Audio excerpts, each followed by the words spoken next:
अंगनवाड़ी कबाट भांगी छतुआ खाईगला गोठ छड़ा दंता हाथी। केन्दुझर जिला केन्दुझर बनखंड अंतर्गत केन्दुझर सदर ब्लॉक महादेईजड़ा अंचल में आतंक खोलाई एक गोठ छड़ा दंता हाथी। खाद्य अनुसरण ने एणेदिने बुलवा सहित स्कूल एवं अंगनवाड़ी ग्रिल कबाट भांगी गोठ छड़ा दंता हाथी। गतकाली ए दंता हाथी जनक घर भांगिया फल 3 जन गुरुतर होते।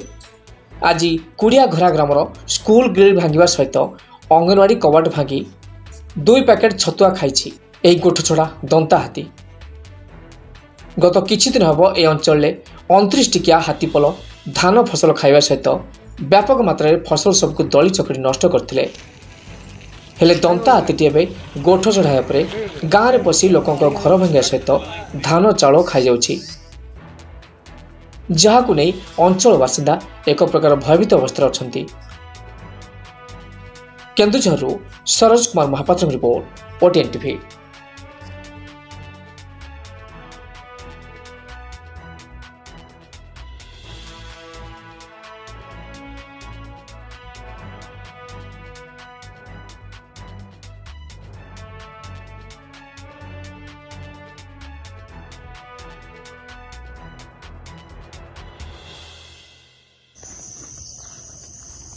ग्रिल टा काट दीजिए नहीं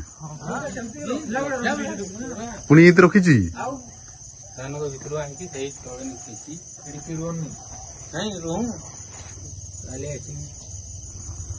हाथी पाद रुचना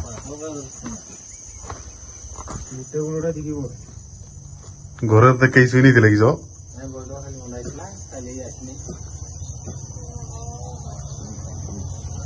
केटिया दंता को माने हैरान कर दूजी।